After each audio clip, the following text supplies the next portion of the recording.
Evening, everyone. I'm Councillor Spencer Farmer, and welcome to the July meeting of the Overview and Scrutiny Committee. I guess we start as usual. The lead officer in the fire evacuation procedure. Lovely, thank you, Chairman. In the event that the fire alarm sounds tonight, it's for real rather than a test.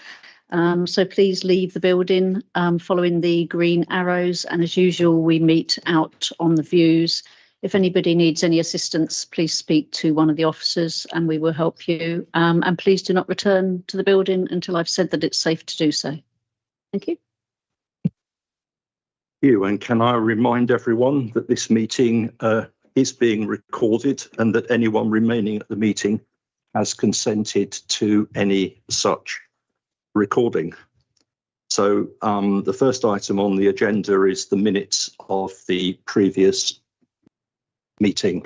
Are there any points of accuracy that need to be raised from the minutes? And I believe there were 3 written responses that were required, and I believe they were distributed, so I don't believe there are any matters arising. So in which case, could I have a proposer, please, for the acceptance of the minutes? Councillor Hale and a seconder. Councillor Bailey. So all those in favour?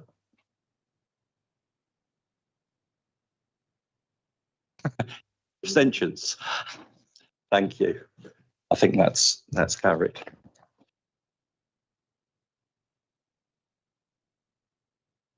Do you have any apologies for absence? We've received no apologies this evening. Okay, thank you very much. And declarations of interest. If none now, they can obviously be raised at the appropriate point in the agenda if they need to be, but no declarations of interest. So all going rather well then. Okay. So chairman's announcements, just one, I'll deal with it now. I talked last time about a joint scrutiny committee, or the possibility of looking at a joint scrutiny committee for the joint committee of the new unitary. And subsequently, Mr. Phillips has issued an update, which I believe he emailed to all members plus the group leaders, basically saying that the implementation team led by the County Council Chief Exec has set up a governance work theme.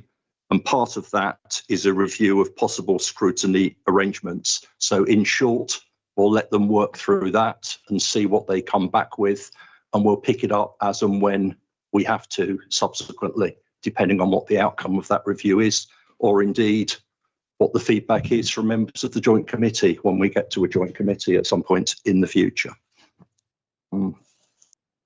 That was all in terms of chairman's announcements. Public participation, I see no members of the public, and I understand there were no public participation. No, not this evening. Submissions. Okay, in which case, I think we move rapidly on to item 6, which is the budget and treasury outturn for 25-26. We have Ms. Rayner in the room, and Mr. Clark, I think, is on Teams as well. Mr. Clark, are you just going to say a few words just to introduce? Chairman, yes, I am indeed. Can everybody hear me okay? Yeah, good, excellent. Okay, so Chairman, what I was going to do is just walk through the covering report and then ask Joanne Rain to just talk members through the format of the appendices, because this is a regular report for this committee. Every time this year we bring in the outturn on against budget, and we also roll into that a summary of where we've ended up with our treasury activity. So thank you to members that attended the session that I ran a couple of weeks ago. I hope that was useful ahead of this meeting tonight. Just on general finance and treasury that I covered. So this is where we get into the meat of it and have some real figures in front of you. So just walking through the covering report, I'm going to focus on the tables because they summarise the overall position. So table 1 shows that our overall underspend against budget in the year was just over £2.7 million. Now, included within that overall underspend was an item relating to planning income, whereby towards the end of the financial year we received some fairly large planning fee income relating to applications where the work will be done in the current financial year 26-27. So as I'm sure you're aware, our planning fees come up front, and then with the large applications there's a huge amount of work that follows. And on these large applications, Mr. Berry has employed some temporary resource through agencies to deal with the big lumps of work that we have to do. So that cost will fall in this year.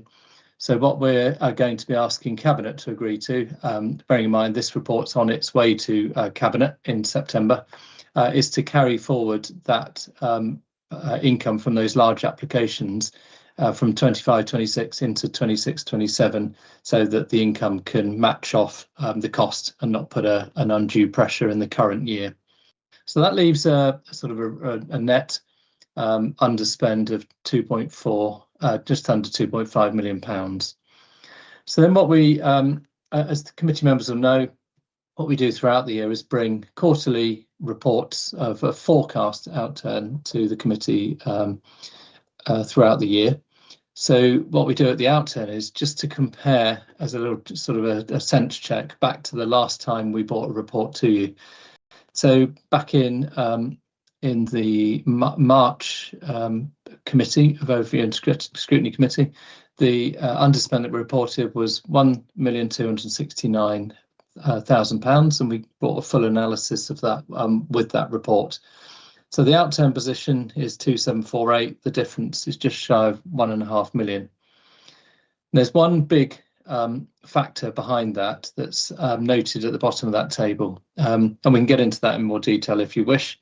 But basically, the way that business rate funding has been worked out over the last 10 or so years, and COVID was right in the middle of it all, means that we've had a one-off adjustment to that core government funding in 25-26 of 1389. This is an accumulation of lots of smaller amounts of funding adjustments over a number of years that have come in and given us an improved position against budget. So this is nothing to do with what businesses pay the council. This is to do with how government allocate funding that originates through business rates. So that's the main factor behind the improved position since the Q3 report. So table 3, I'm not going to go through this in a huge amount of detail, but please feel free to ask Joanne or myself questions on this. But these are the main items making up the 2748 underspend. Just to point out that I've just talked about that 1389 figure, the government funding. Further down the table, I've also talked about the 260. So the other things on there, most of those appeared in the Q3 report, and they are just a sort of a final position on those.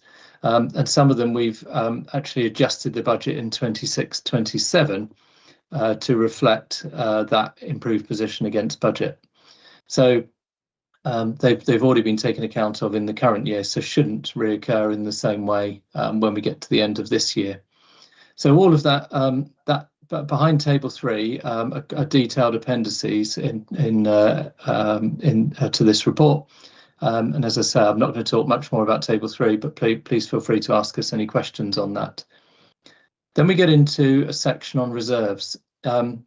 Because we're effectively going to be transferring just shy of 2.5 million into reserves that we hadn't budgeted for, there's a proposal in this report to ask Cabinet to utilise that money to address some key pressures that we're currently facing, and they are summarised in table 4. So what we have, what we call a general fund working balance. I talked a bit about that on the training session a couple of weeks ago, and our opening balance for 25-26 was just short of 11 million. We're about to put the underspend of 2.7 million in there. Now, during the year, Cabinet and Council have agreed already to utilise £5 million across three major projects that the council is undertaking. So the local plan, which was 2.4 million, the large capital scheme we're doing at Frogmore on the heat pump, which was 1.3 million, and then 1.2 million into the local government reorganisation reserve. So that's all been approved by council already. So that gives us a balance of 8.5 million. I've already talked about the 260 that we're going to ask Cabinet to carry forward. And then there are four items here of significant pressure that we're suggesting and going to ask Cabinet to consider allocating part of that general fund balance towards. So the first one, there was a report the Cabinet considered recently to purchase phase 2 of the vehicle replacement for the waste contract, because we're just at the start of our 8-year extension contract with Serco. So the vehicles are coming towards the end of their useful life and all need replacing. So had we not had this upside in our outturn position, we would have needed to lease or borrow to fund them. So it's a positive that we're able to do this, because this will limit the impact on our revenue budget by doing that. Then we had a few hits on our landlord property reserve last year. This is a reserve that we keep because we are the landlord of a number of properties where we have some responsibilities and obligations under our lease to tenants to do certain maintenance and repair and replacement work. So we're going to proposing that we can top that back up so that we're able to fulfil our responsibilities going forward and mitigate some of that risk. Then we're also going to be asking Cabinet to put an additional set aside an additional £1 million towards local government reorganisation costs. Very happy to get into that in a bit more detail if members want me to later, so please feel free to ask any questions, but I'll just complete the lineup of the table first. And then the final item there is to just complete the funding of the already approved climate change projects that are underway or pending commencement. So what that does is it brings the remaining unallocated general fund working balance to 5 million. Now we were holding that at 6 million, as paragraph 5 explains, so paragraph 4 and 5, but we've got calls on that. The 6 million was previously agreed by council as an initial prudent minimum balance for us to hold to meet unexpected costs. And what this report is suggesting is that we need to reduce that figure down to 5 to meet the pressures that are coming our way that are set out in the table. Now that 5 million for the size of council that we are, and in relation to our net revenue budget, is still much higher in proportion than many other of the Hampshire councils. So just to give a bit of context there, that it is still a healthy amount for us to carry as an unallocated amount to meet unforeseen costs. Moving on, capital, again, building on our quarter 3, so paragraph 8, just the headline at the end of the year was that we had an overall budget of 4.3 million, revised budget after adjustments in the year, and our total spend was 3.7. So, and the difference there is 0.7 million. All of that is explained in Appendix 2. And then finally, Chairman, I just wanted to touch on Treasury, just to, again, build on what I said in the training session. So we finished the year with 44 million in cash deposits, various interest rates that were over and above what we expected them to be, particularly impact of world events and other economic factors that were more favourable to investment holding organisations like ourselves. So we were above budget on that. And all of our investment limits that council set every February. So in this case, February 2025, the council set the investment limits for the 25-26, and we stayed within all of those. There was no breach of any of those. So, Chairman, I think I'll finish there, and Joanne and myself will be very happy to take any questions. Thank you, Mr. Clark. I see hands going up. I should also have acknowledged that Councillor Radley, as the portfolio holder for finance, has also joined us on Teams. Good evening, James. Good evening. Thank you. Yes, if there's any questions of policy, I'm happy to take those, but obviously the office is a better place to do the technical questions. Thank you. Councillor Bailey. Thank you. Just as a matter of interest, where we're transferring more money into the local government restructuring reserve pot, how is that money called on? Because I assume we're getting to a point where there's a lot of work that's been done, rather than each council duplicating the same work. There's joint working that's happening across the piece with all the councils. How is it calculated how much a council hits in for a particular piece of work? Is it done on, there are say 13 councils, so everybody pays a 13th, or is it taking account of the size of the different councils?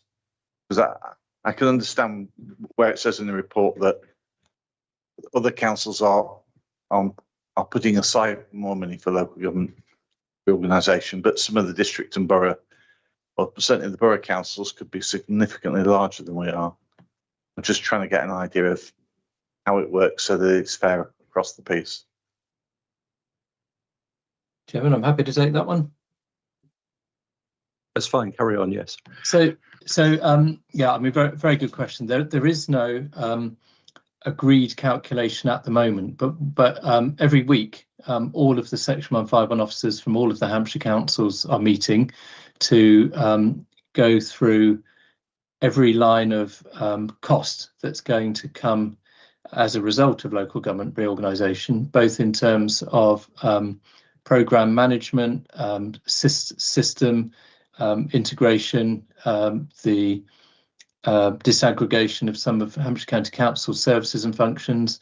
All of these were anticipated in the KPMG report that members considered last September, that formed the basis of the business case for reorganisation. And so what we're doing now is looking at what we know now and what we're anticipating over the next 20 months before vesting day.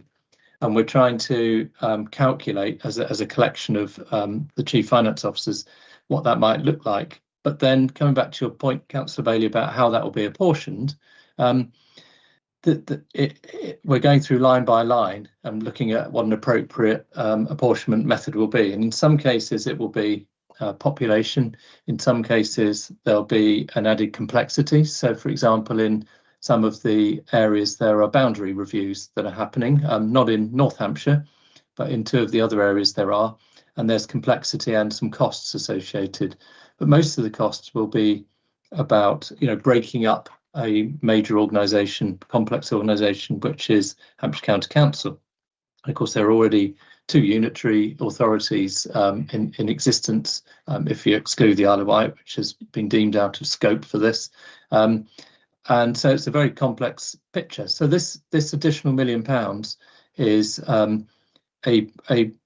an addition to the initial amount we set aside based on what we know now.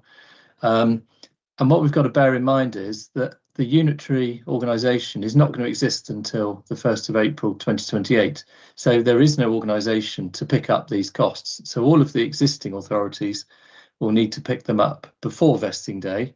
And then from there onwards, the unitary authority will pick up any other costs of transformation. So these are the costs of getting us from here to vesting day. So the existing councils have to pick those up, and they will have to be apportioned. And what that will mean is, in our case, we'll pick up potentially more costs, but we will transfer to the unitary less reserves than we thought that we would do. So that's how the sort of balancing act works. If LGR was called off today, then clearly we wouldn't spend that money, and we would carry on holding that in our general reserve. Thank you. So work in progress, really. Indeed. as a summary. Yeah. If I may, Mr. Clark, can I just ask a related question? We had 1 million in reserves. We're doubling that to 2 million. And while I acknowledge significant work has already taken place, we're only really getting going because there's a lot still to happen. What are the concerns or what are the feelings on the risk that we've got 2 million required at the moment, that the number could get even bigger? So you're right, Chairman, that in fact most of the costs will fall in the calendar year 2027 and then into the early part of 2028. So between now and probably the autumn, the spend will be relatively low, and we will see that coming through in the monitoring reports to this committee, and then it will pick up. So at the moment, as Councillor Bailey through his question has identified, it is work in progress. We don't have firm figures, but we are working on that every week. I meet with all the 151s, and as costs and timings become clearer, we're refining the outlook and the forecasts, and that's one of the reasons why we're taking action now to earmark additional funds to top up that fund. But it could well increase from the amount that we're putting in. There's no science behind the extra million. It's a feel based on best information at the moment. Okay, thank you. Other questions?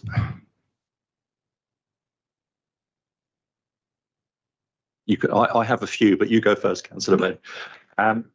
The one-off change in the calculation of the historical business grade calculation grant that was to our benefit this time around. Is that a one-off, or could it go the other way next year? Is it a part payment or a part credit? Have they finished the calculation? Could work out whether we could be adversely affected next time they do the sums. I'll take this one. Yes. It is a one-off because the government have changed the way that they fund us. Now they call it a settlement rather than business rate safety net. So yeah, it's historic. It goes back to 2017. But no, we're not expecting any surprises, good or bad, in the future. Any more questions before I ask the few I've got? No, easy time tonight. We are reducing. I understand what Mr. Clark said, that we are taking £1 million into reserves, which could be reversed, for example, if LGR were delayed, or probably more pertinently didn't happen for whatever reason.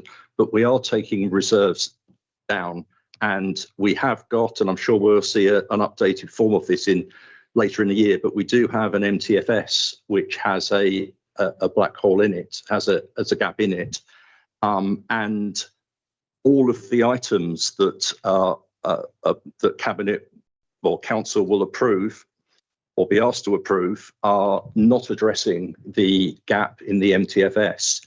The waste project, for example, is going to be new vehicles, which is a new thing, rather than plugging the gap for the for the cut in funding from central government and the fact we didn't get the new burdens funding. Is there a risk that we have not put some money aside to deal with those gaps in future forecasts, for example, next year with £1 million, or even the year after, if it came to it, relative to what we're asking at the moment? Can I take that, because it's a matter of policy, isn't it? We're in a fortunate position for a change in that allegedly the government have given us a forward-looking settlement. So we actually, for once, have some predictability about how much funding we are going to have in coming, well, certainly next year and the year after, which ironically takes us to the end of our existence. Now, as has been noted, we've been very fortunate in recent years in that, in fact, we have, for various different reasons, and usually reasons totally beyond our control, but coupled with sound financial management by officers right across this council, we have had underspends that have built up our surplus. Now, if we were looking at being around forever and a day, then a structural challenge in the finances would require us to take strategic action.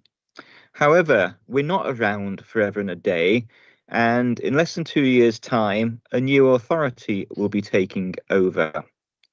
And what I never want to do as portfolio holder for finance, regardless of if we're going on forever or not, is to make irreversible cuts to services when it turns out that we didn't need to.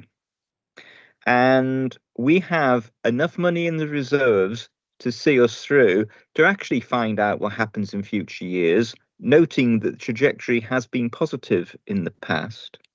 And neither would I like to have the audacity or arrogance to make choices about what services the new authority wishes to prioritise or cut back on.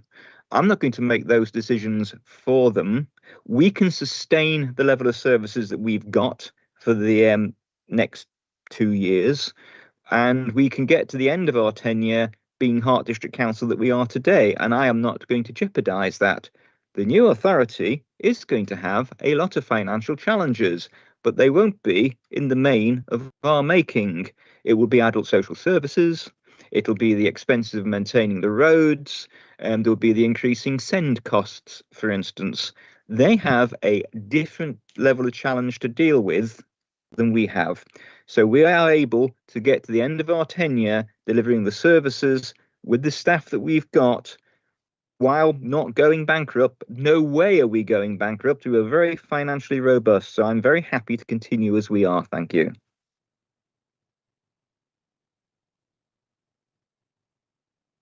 Thank you, Councillor Ratley. Any further questions? No? Okay. Then we have some comments, and the report is duly noted. The next item is the feedback from the Q4 service panels, which was a rollover from last month. Thank you very much. Yes, you're more than welcome to stay if you want to, but it's the rollover from last month, and it's the Q4 service panels. We've got 2 services to review. I'll take them in the order in the paper. So I think the first one is communities. Was there anyone here who was on that communities panel for Q4? Councillor Smith is saying yes. And Councillor Jones. Who would like to feedback? Start.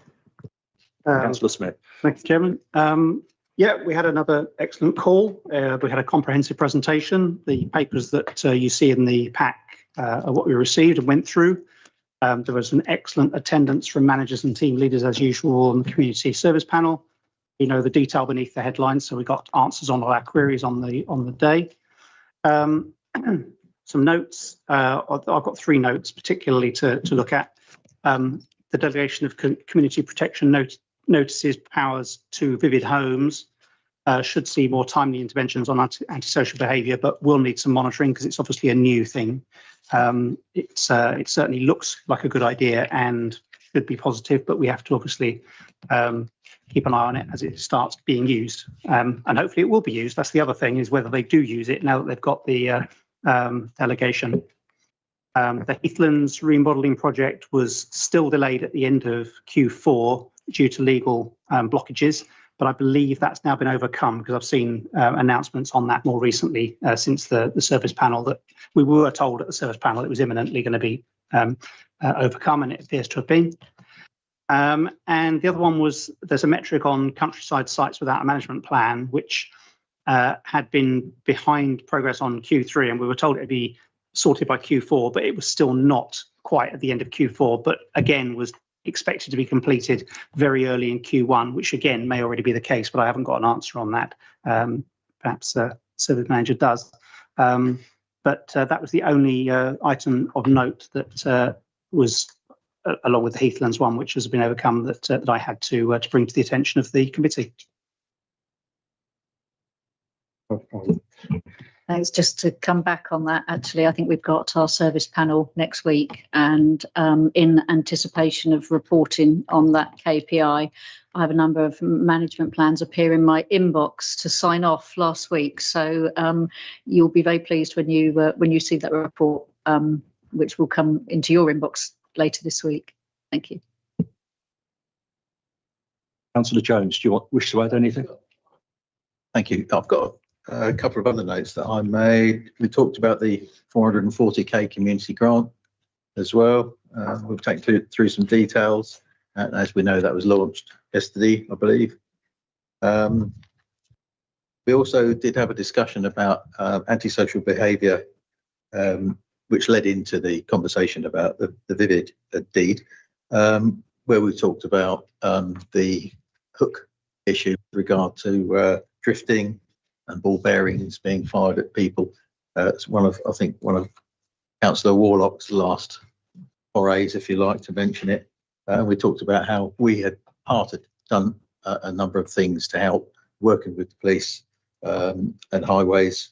Rachel keeps a close eye on that. We talked about fly tipping, but we got that later on.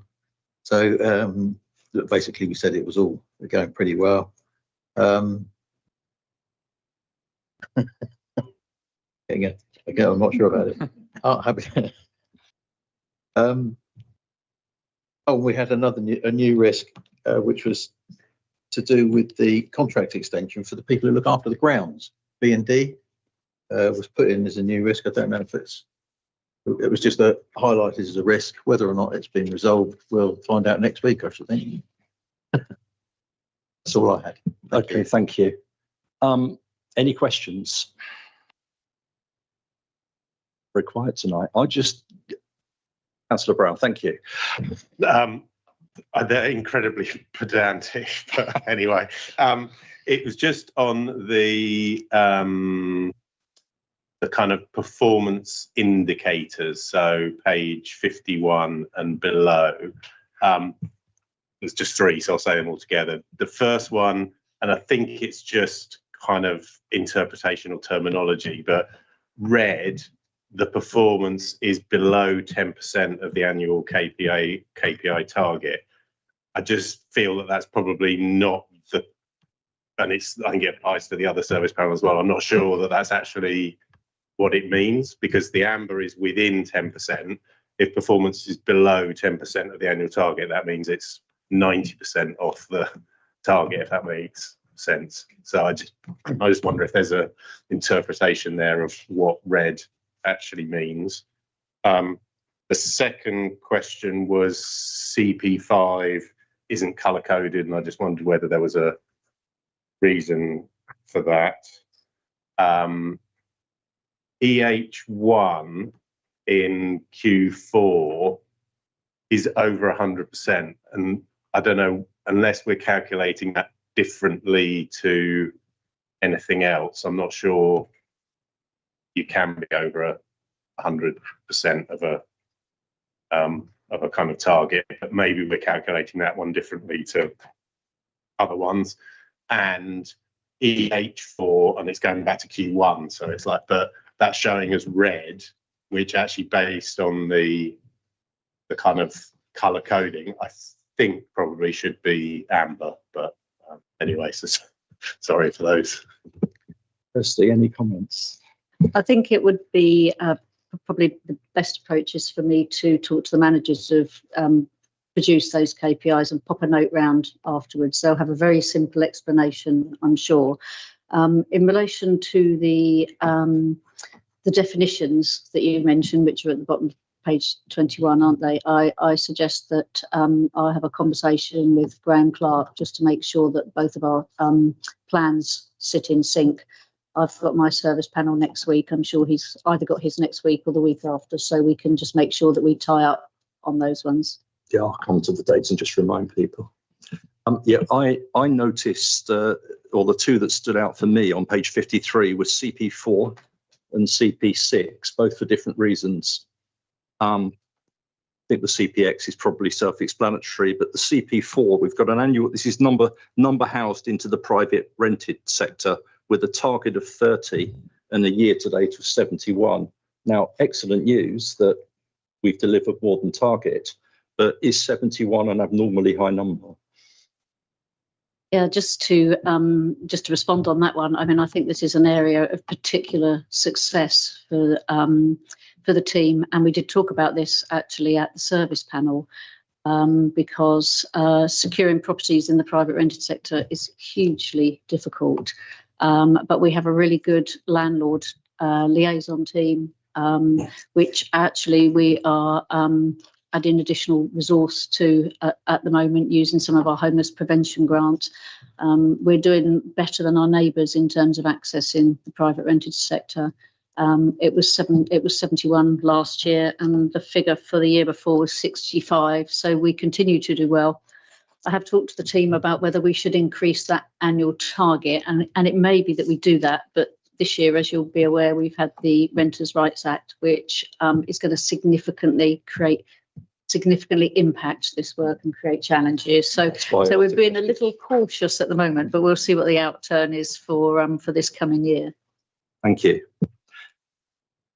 Any further questions on communities? Councillor Smith. What was your question on CP6? Well, it was just an observation. It was amber in the first 2 quarters and then went red in terms of percentage of countryside sites with the current management plans, which seems to be a move in the wrong direction. But well, they expire, so new ones are required as they expire, and they hadn't got a new one in place to kind of offset the one that was coming up for renewal. And so it ended up with 2 required, where previously, at the previous Q3, only 1 was required. So we were behind target on the first, and even though that one didn't get resolved, the next one came up for renewal and didn't get resolved quite in the time for either. That's why it went backwards. But they've now both been done at the same time. They've now both been completed at the same time. Okay. So thank you. Any further questions on communities? So thank you for that, and thank you to Mr. Clark, who's hung on in the meeting in case there's any awkward questions on corporate. Councillor Taylor, I guess it's you or I on corporate. Yep, we can both cover this. Do you want to, I go remember first? It was a while ago now. I think it was back in April we met. Yeah, Sea of Green on there. It was quite an easy meeting to go through. The thing I remember discussing a little bit, which is of interest, is a new risk on there about failure to recruit or retain skilled staff in light of LGR coming up. We had a bit of a discussion on that, and that risk was sort of interest. But I think some of the data we're seeing, and that, well, there isn't any kind of movement of staff or anything, but we're going to watch this and see if it becomes an increasing risk as we get closer to the date. Indeed, so. Yes. Thank you. Shall I add a few points? Or? Yeah, please. Okay. Again, it was a good meeting. It was well attended. Portfolio holders as well as the members of Scrutiny, all green, as Councillor Taylor said. Good discussion. I would just draw people's attention to the risk factors where there's been an increase in the risk factor on 2 key areas. One is, and I've got to find the right page now. One is on the waste and recycling service to do with new legislation, disposal and financial arrangements with Hampshire, and the risk on that has increased from 9 to 12. And it also references that government didn't pay the new burdens funding that we were hoping for. So there was an increase of risk on waste, and there was also an increase in risk on the medium-term financial strategy from 9 till 12, and a comment about our lack of ability to deliver sustainable budget over the medium term, which I think we should keep in mind as we review subsequent outturns and forecasts that come through. The only other point of while there was an improvement through the year in KPIs, we struggled throughout the year, although it did improve to roughly the level of target in Q4 on the percentage of tree preservation works applications decisions. Mr. Clark will correct me if I'm wrong. I think we're getting on top of that now, but it was tricky to recover from the percentages in the early part of the year, although there was an improvement as we moved through the year. So hopefully we will be on top of that as we move forwards. Chairman, yes, you've summarised that accurately. The early quarters in the year, we struggled with the resource, but then we managed to lock in Lloyd as our main tree officer, and we've got an advert out at the moment for the vacant post. So hopefully this year we'll be able to sustain the improved performance towards the end of last year. Chairman, I put my hand up in relation to Councillor Taylor's point. I very much welcome the panel's interest in recruitment and retention, particularly with LGR coming up. And I've asked Bridge Mehta, who's our people and OD manager, to come to my panel meeting next week with some stats from Q1 and to take any questions from members of the panel. Thank you. I think that will be interesting. And a reminder, I hope I get the dates right. The communities panel, I think, is on the 22nd, next week at 11:30. The corporate is 2 days later at 10 o'clock on the 24th for those who are members of those panels. And always worthwhile attending, particularly for the first meeting of the new scrutiny year. Any further questions on corporate? So again, just a couple on the performance indicators and targets. An interesting comment that it's a sea of green, but the copy I've got doesn't have any colour on it. So I don't know whether that's just A sea of grey. it is a sea of grey. So I don't know whether that's just come out in the wrong format. CP1 and CP2 don't have any kind of numbers. They're both annual ones, but they've got nothing in, and I don't know, I'm assuming that's because of it's an external report. So I was just trying to understand when those actually get populated with any numbers. And then the final one was just because I'm looking at some of these probably in detail for the first time, is just on the missed collections, the waste collections. I'm just interested why the number for garden waste is separated out and why it's got a much higher tolerance than the rest of the waste collections. So waste collections is 65 per 100,000 and garden waste is 250 per 100,000. Yeah, I'm not going to attempt to answer that one. Perhaps Mr. Clark could comment. I think they've always been different, haven't they? The garden waste and the standard waste in terms of the target per 100,000 in collection. But so, Chairman, I can only sort of partially answer it because that since in the four years I've been here, it's always been the case, and they are the targets that are embedded in the now extended contract with Serco. I don't actually know the origins of the difference, I'm afraid. I can certainly try and explore that with the joint waste team at Basingstoke and come back to you with an answer. Maybe I'll feed into the service panel next week if that helps. Can I just make a comment, Chairman, on CP1 and 2? Because good question. We're actually covering that at Audit Committee next Tuesday. And Southern Internal Audit Partnership, who are outsourced internal audit provider, they're part of Hampshire County Council. They will be reporting in on those, and then I'll be able to populate that for 25-26. They've got a sort of an end of year report on internal audit activity on the agenda next Tuesday. Okay, thank you. Is that okay, Councillor Brown? Okay, thank you. Any further questions? No? Excellent. So thank you very much to both of the service directors, and hopefully we'll all be in full attendance at next week's meetings. Yes, thank you for hanging on. Are you going to drop off the call now? See you. Thank you for this evening. Okay, right. Item 8 on the agenda is the review of the work of the fly tipping team. And there was a recent meeting which was made up of the ONS members who were on the fly tipping working group last year, together with myself. So we've got 3 of us in the room. Who would like to start the feedback? Councillor Butler, thank you. Well, I wanted to address the proposal and Yes. kind of give my support to it. Is that okay? Or Yes. do we need some background first? I mean, specifically on the agenda, it's any feedback on the work of the fly tipping team in general, but we've also got a proposal to consider and some recommendations to cabinet. So yes, either will do. Yeah, okay, thank you. Yeah, it was back in 2024 that Councillor Smith and I were part of an ONS task and finish group, and our remit was to understand the existing processes here in Hart, go out and do lots of research and make recommendations for improvement.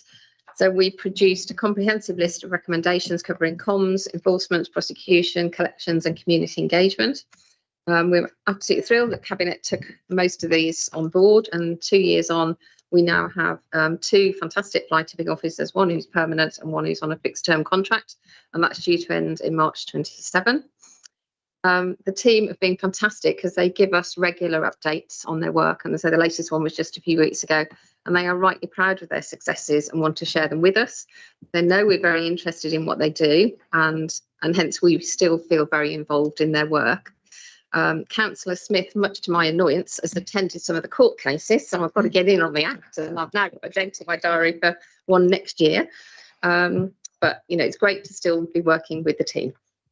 So these 2 fly tipping officers have transformed the fly tipping enforcement services at Hart, with increases in enforcement and prevention activity, increased numbers of prosecutions and the issuing of fixed penalty notices and community protection warnings, expanded the use of CCTV, improved comms, new in education initiatives and multi-agency working. And as you've seen from the report, enforcement caseworkers, you know, it's on the rise. One noticeable impact of the work of the officers has been to process more prosecutions, which I think always goes down well with the public. Comment the officers made when we met a couple of weeks ago was when they started these prosecutions, or they started kind of up in the level of these prosecutions, the legal team at Basingstoke and Dean kind of absolutely scrutinised every single word, and you know, it was quite hard to pass muster, so to speak. But as the legal team have grown in confidence in the quality of the work that our officers are producing, so that process has been a lot quicker. Therefore, can I ask for your support in recommending to Cabinet that we do make this fixed term role a permanent one? Just looking back a little bit, as part of the task and finish group activity, I visited Tess Valley, who were known at the time for their fantastic work with fly tipping. I mean, and I was blown away with what they did. And we included a lot of the things they do in our recommendations. We're now in a position, according to the team that we spoke to a couple of weeks ago, our fly tipping officers, we're now in a position where we're kind of ahead of Tess Valley in terms of the work we do. We're kind of breaking ground. We are the pioneers. Hart is also proposing to run a previously Hampshire run fly tipping partnership and intelligence sharing group. So we've made great strides, and I'm sure as an authority we want to continue on this trajectory.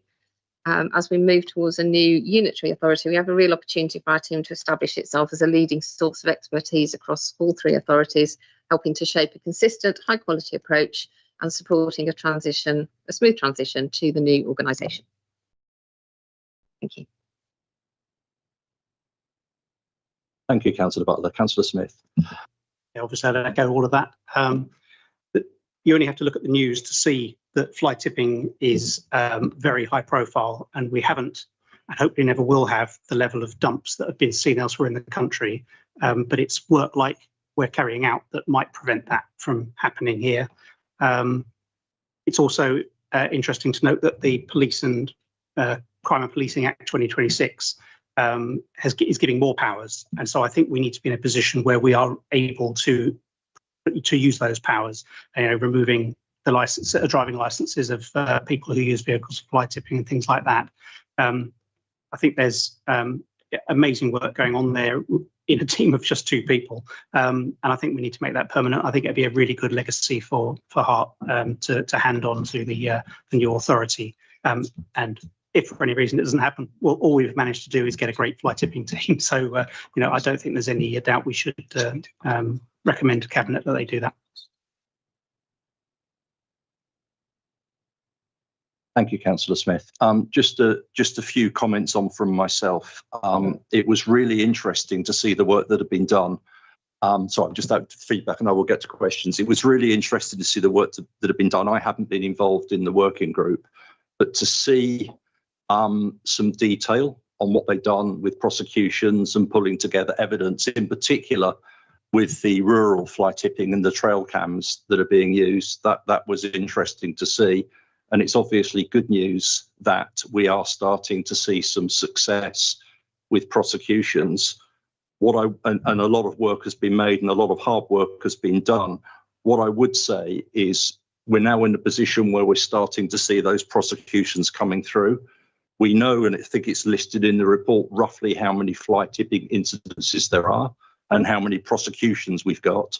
Perhaps we now need to start thinking of the council about how we can actually not stabilise, but actually start reducing or trying to reduce with our proactiveness on prosecution the number of fly tipping incidences, because while we get some revenue through when we prosecute, it's not a great deal of money. The big saving is going to come from the saving in resource and the saving in cleanup that the council has to pick up.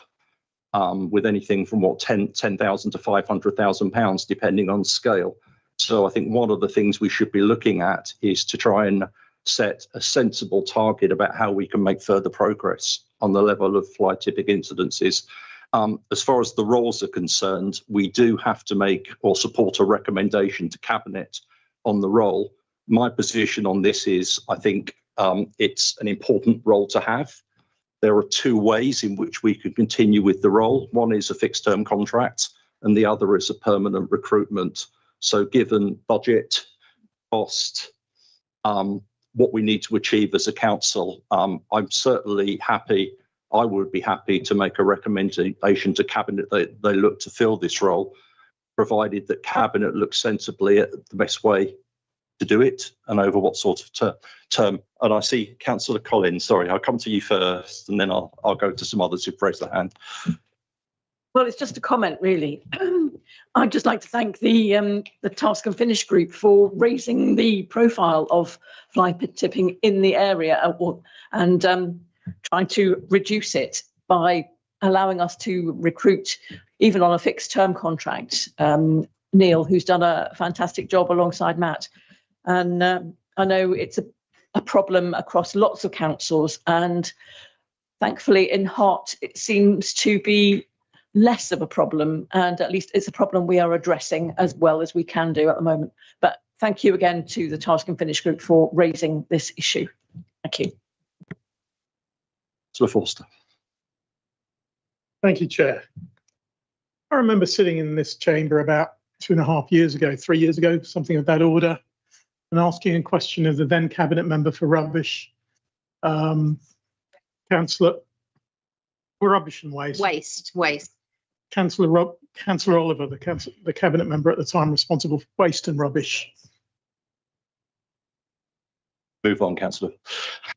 And asking him about fly tipping because it was a growing problem. And the response was, it's not financially viable to do anything on it, take any enforcement action, take people to court and to prosecute them because it costs more than the return. There was a lot of pushback on that, both in this chamber and publicly. And I have to say, I'm really, really pleased that Councillor Smith, well, all those people who have been involved after that actually responded to that pressure and finally did something. The results have been good, and I congratulate you for actually responding and taking positive action. As to whether we're leading Test Valley, that's a moot point. I don't think it's a game that we're playing to win or lead or anything like that. I think what we're looking to do is actually deliver a decent environment and a decent response to those reprehensible people that continue to fly tip. What is disappointing is that in this area, in the town, in Fleet, and in some of our others, we still have continued fly tipping at our recycling banks, which has not gone away. It continues. I've reported 2 in the last 2 months. And I find it continues, and we don't take enough action on that. So a request I'd make, irrespective of what we do on enforcement officers, is that we actually take a tougher line with those that fly tip, where we have CCTV coverage that doesn't seem to cover adequately to enable us to prosecute. Coming back to the substantive point on whether it's appropriate to recruit and make a full-time position, we haven't discussed what's happening in terms of LGR and whether Basingstoke and Rushmore have officers and what the impact could be financially if we take on an extra officer once LGR comes through and this council no longer exists. Would that mean we potentially have the costs of making someone redundant, or would we need that extra role? And I wonder if the cabinet member responsible now would like to comment on that. Councillor Collins, do you want to comment? At our meeting last week, we actually had a question which we posed to Neil to ask whether this was the case, whether there was other officers in neighbouring authorities that we would be combined with. And the response was that Basingstoke have an officer, just one, and Rushmore have somebody for a couple of hours a week. So given that we would have over the whole district just over 3 people to cover the whole area, I don't think we'll be over subscribed.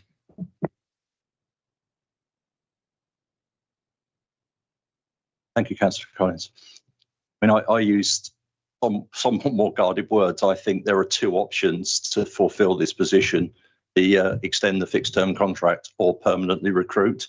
And I didn't go into quite as much detail, but I think Cabinet need to think very hard about what is the most sensible route to take, given the current situation, both for this council and moving forwards. And I think we have to trust that Cabinet will take that decision. But I think we do need, my personal view is we do need to keep the position in whichever form. Chair, if I may, based on those 2 responses, I do tend to agree. I think the position is worth keeping, but whether that's done on a permanent basis or whether it's done a fixed contract, my tendency would be to lean towards a fixed contract, which could always be reviewed further 12 months down the line, but it leaves lower risk in terms of cost exposure to the new authority or to Hart at that point. I assume that this is going to next Cabinet, is that correct? The flight tipping? Yes, that's right, to the next Cabinet, which is September. So the comments will be passed forward for Cabinet to consider. Thank you. Yeah, I think as long as Cabinet consider what is the most appropriate way of ensuring staff retention as well as potential risk at the future. I mean, it's a bigger question as we get closer and closer to LGR about when we recruit permanent positions and when we recruit fixed term positions, and that's the same for the other district and borough councils as it is for Hampshire, who are currently still recruiting people on permanent contracts. So you have to at some point, and it will get more and more critical as we get closer to the vesting date.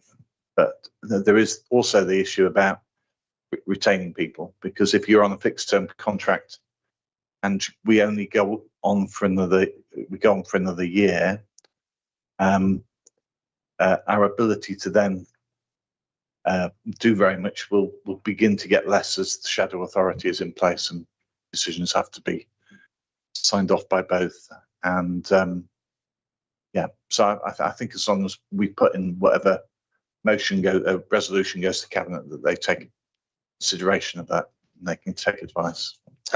Yeah, I think it's a recommendation rather than a vote, but I think those points have been noted. It's been said on 2 or 3 occasions. Councillor Jones. Thank you, Chair. Councillor Jones, sorry, Councillor Hurcombe. Thank you, Chair. I remember in my early days as a councillor going to one of my first drop-ins before full council meetings, and I spoke to the newly appointed fly tipping officer. Neil is his name, I believe. Matt is. Was it Matt? Matt was the first one. I spoke to him, and he showed me a few cameras and talked with enthusiasm and determination about his experiences, having previously been employed in this kind of stuff, and what he could do for us. And I think in, what is it, a year, and reading this report, the individual has done an enormous amount of work and led things like going out to Operation Wolf and prevention and all these things that we read, which are all very positive. I think most people are pretty happy with him. My personal view is that he deserves a job, and we should be giving him that job based on his performance and giving him some confidence that he can continue and work for us over the longer term. So we are showing our confidence in him. He obviously does a good job, and I think we need to reward him for that by giving him the job and by employing him on the council. That's my personal view. Okay, so thanks for him and for us as well. Thank you, Councillor Jones. Thank you. I'm sorry, Councillor Hale, I missed. Hey, no problem. I've learned a lesson. That's got to sit over there. I was just going to say, I think it's an amazing paper. I really enjoyed reading it. I think it's an absolute credit to everyone who wrote it and everyone who's been involved in it.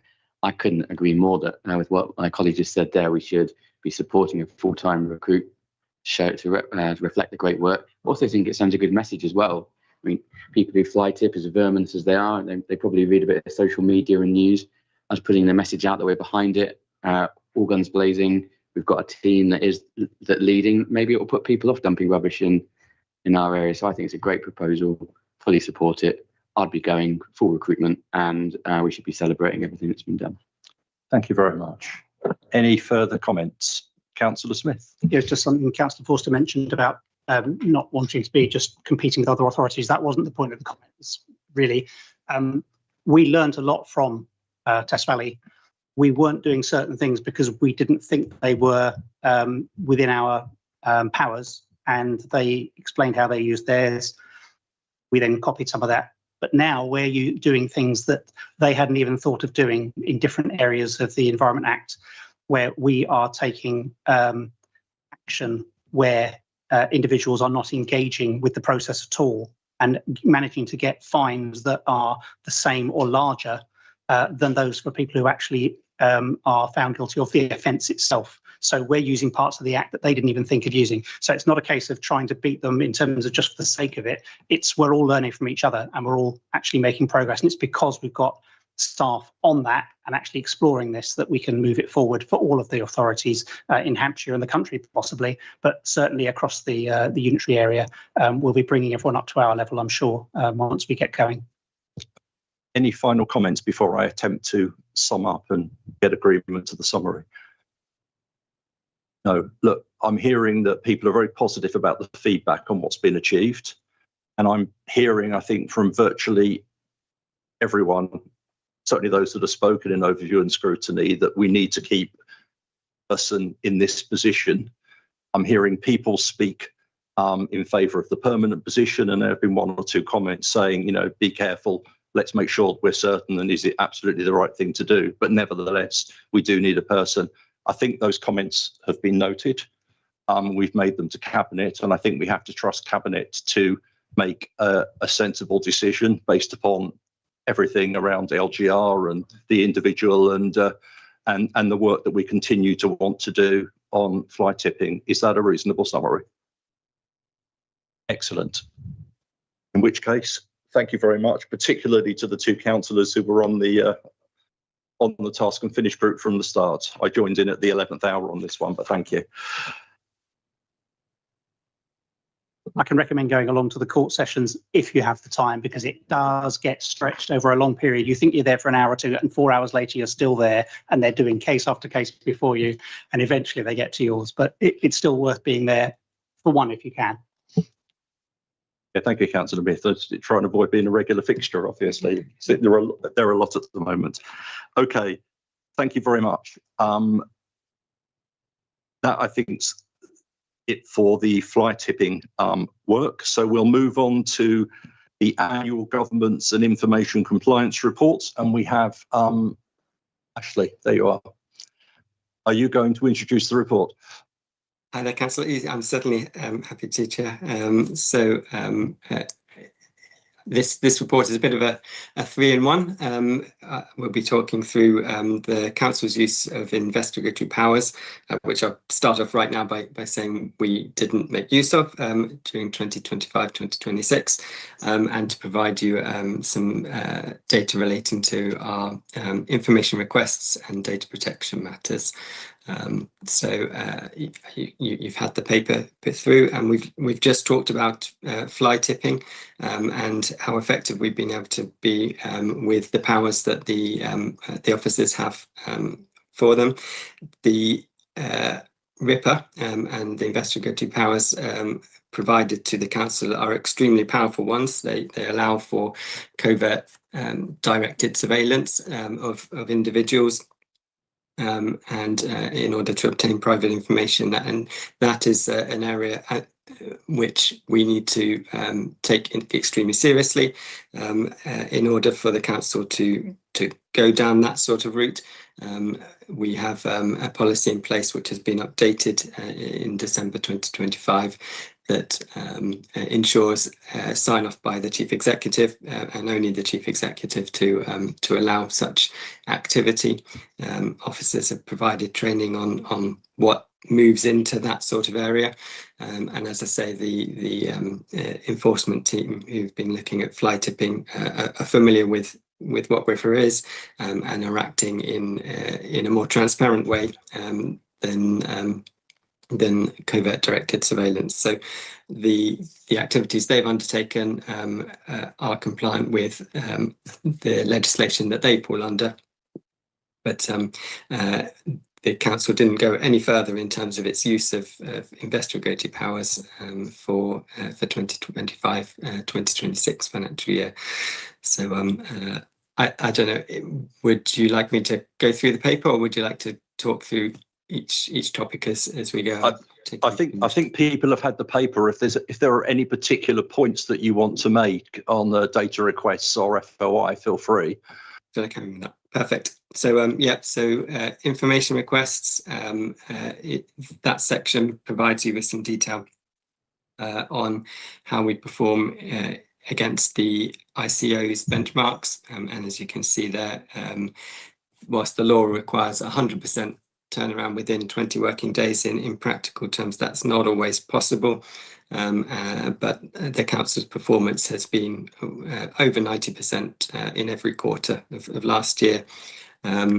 We have a escalation route, so there is a review process for freedom of information and EIR requests that people do make use of, and it allows for a second opinion on any decision we've made. The following escalation to that is to the ICO, and in last financial year, the ICO made no decisions against the council, so they either dismissed cases that they received, or they may still be working on. They do have a backlog, but no decisions were made against the council. So very few are going through to the ICO, and our review process appears to be allowing for people to escalate if they're unhappy with the process. I'll say even less on data protection. We do need to be careful about what information we put in the public domain around data breaches or data breach concerns that the council receives. The council has signed up to a cyber assurance framework with central government, and takes the the risk of cybersecurity and people making use of anything that we put in the public domain around potential weaknesses of whether it's technology or people related. I provided you with some data in terms of volume of cases that we've looked at, but wasn't intending to go into any further detail on the public domain for those.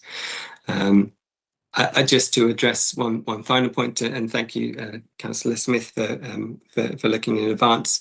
You will see on the appendix, which provides the breakdowns as per the recommended ICO report, that we have not put anything in the second page for total FOI requests or EIR requests received.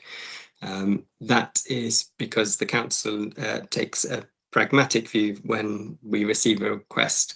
The two bits of legislation are almost interchangeable. They're very, very similar, overlapping with some technical differences. And by and large, if you request some information from the council and we can provide it to you under either of those bits of legislation, we'll provide it, and we don't get into the technicality of whether it was under FOI or EIR. We do if it matters, so if we're exempting requests for a certain reason, but by and large we haven't logged that as a priority.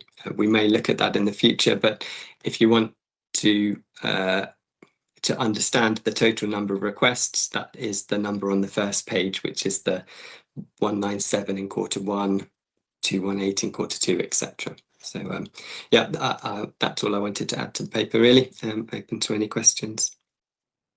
Thank you very much. Well, we're being asked to note the report covering use of investigatory powers, of which there weren't any, and we're being asked to note the annual report in relation to information requests and data protection matters. But are there any questions on the report?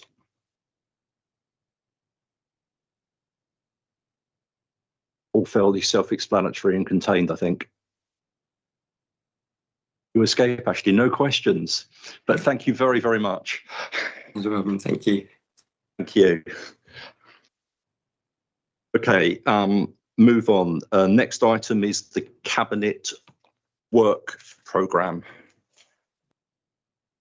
Does anyone have any observations or comments on the Cabinet Work Programme? I do have 2 or 3 things to raise on our programme when we get to it. Councillor Smith. I'm just trying to see where the fly tipping one that was coming on the 3rd of September to Cabinet is actually in there or not. I couldn't see it.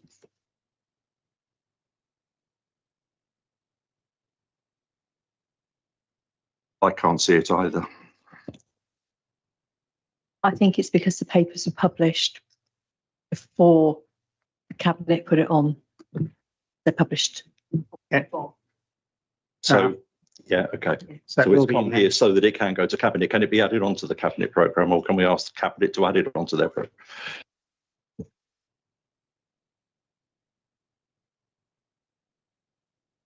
But anything further on Cabinet Work Programme? No. Okay, I'll move on to ours, the Overview and Scrutiny Work Programme. First of all, on the Cabinet Work Programme, in November, there is the annual service plan review. This is a catch-up to make sure that the annual plans are fit and proper and in line. And with a focus on the impact of local government reorganisation workload, Indeed. to see whether we can continue to deliver as anticipated. Okay, so that is planned to go to Cabinet in November, which means if we want sight of that to make comments, etc., it will need to come to us in October because it's not currently in our work programme. Is everyone happy with that? Yes. Okay, so we need to add annual service plan review to October overview and scrutiny. A couple or 2 or 3 other things, and I'm going to have to jump around here. We were expecting to have this month to have a report on the Joint Crime and Disorder Committee. That meeting was postponed, and I believe it's going to take place in September, 23rd of September. So that rather than happening this month, will now happen for overview and scrutiny in October this year. So that's just a change of date due to a delay in a meeting. He may give me a little bit more information. I was advised today that there is a paper which may well go to September's cabinets on bring banks, bring sites. We haven't got the full details of that paper yet, but Scrutiny being asked to look at that before it goes to cabinet. So if it goes to cabinet in September, it will have to come to overview and scrutiny in August. Meet that timetable. And I'm sorry, I can't give more details. I don't think we have really more details on that paper. I don't have any more details, but I know at Cabinet, Cabinet agreed that they wanted to receive a report on bring sites. So if overview and scrutiny want to see that before it goes to Cabinet, then your opportunity is to do so in August, if you wish to do so. Is everyone happy for that to come to? Yes, excellent, excellent. The last one that I want to raise, it's not whether it's on the scrutiny work programme or not, but the much awaited local plan update is still in the work programme, but with no date. So with the blessing and permission of this committee, I would like to write to Cabinet to ask agreement of a timescale for a report to come to overview and scrutiny, so we can actually get a planned date on our calendar. Councillor Forster. Fully support that, but rather than ask them to give a date, I'd like it to come to the next meeting. My view is August and September. As I said, I'm being very careful with my words, Councillor Forster. I think we need to see it sooner rather than later, but I will write to overview and write to Cabinet, in fact to the portfolio holder, just seeking clarification on when that's going to come through. And I note your comment. Councillor Collins. I didn't see, I can't see a hand for James. Can you? Can't see that now. Oh, I took it down again because things had moved on. Okay, thank you. I was originally going to explain what the bring site paper's about. Oh, okay. If I understand it correctly, we're looking at, as everyone will know, Hampshire County Council don't accept all kinds of plastics. So the kind of microwave trays and what have you don't get recycled by Hampshire. And that causes a lot of frustration to our residents because they know that everywhere else, or lots of other places, you can recycle such plastics. So we would like to run an experiment of putting a plastic collection specifically for those plastics that Hampshire County Council refuse to recycle. And I believe that's what the paper will be about, if that's helpful to you. It is helpful, thank you. I got told it was something to do with what can be brought to the sites, but I didn't have any further information. Councillor Forster. Declare an interest as a Hampshire County Council Cabinet member. I do take objection to Councillor Radley's comments about refusing. County Council is actually building a new waste and recycling centre, which is a massive investment in conjunction with Portsmouth and Southampton, because as you quite rightly pointed out, Councillor Farmer, there is a lack of recycling facilities. I am surprised that Hart didn't take up the opportunity some years ago to do what Rushmore and some others have done, which is get commercial organisations in and recycle it much further away. But I'm pleased that they're now considering doing that. However, as Councillor Radley should be aware, there is a new plant being built, and that will accommodate probably far more than Hart will consider recycling, because there will be additional capacity, which will be a countrywide facility. Thank you for the clarification, Councillor Forster, and I look forward to seeing what's in the paper when we discuss it and review it next month. As I said, for local plan, I will write to the portfolio holder about where we are with that, noting that it's on our work programme and trying to find a way to get a date for that to come through to us. in my opinion, sooner rather than later, but I will communicate with the portfolio holder. Those are the comments I had to make. Any further comments on the work programme from anyone else? I just thought about the local plan. I mean, if there's a member briefing scheduled for a very similar time, it's no good having officers waste a lot of time preparing a paper for this if we're all going to have a general briefing anyway. So it may be something to like feel our way along with. I hear what you say, and I'm mindful that we don't want to repeat work, but respectfully, I don't fully agree, because we're not answerable to each other, we're answerable to the public on the local plan. And I think it's very important, given we're spending 2.2 million, and given the awareness that there's been a call for sites and there have been applications coming in, that the public are fully aware of what the timeframes are, what our deliverables are, and when they may see something. And yes, we can communicate with the public, but I think transparency and having that in a public forum is very, very important. I don't want to, controversial statement, go back to some of the accusations of lack of transparency that we had on previous discussions on large increases in housing of only a few years ago. I'd rather be totally transparent. We all know that there's a huge pressure on housing targets with the government increases, and I think it's right and proper that people see what's happening and how it's happening within this council. So, Bailey. I think the way it's happened before is that the meeting has been hosted by ONS, and it's but with an invitation open to all members. That may very well be, yeah. And if members of the public want to come along and listen to that, then the question was about members of the public. Okay. The question, I think you said, if there was already a meeting in the diary for members, should it come to ONS? And I would support it coming to ONS and not having a separate briefing, because I think having it where this meeting, which is always open to all members anyway, just making a special meeting would make more sense. Thank you, Councillor Bailey. And yes, I will communicate fully with the portfolio holder with all of that information, and we'll see where we get to. Any other points on the work programme? Last chance? No? In which case, at 8:23,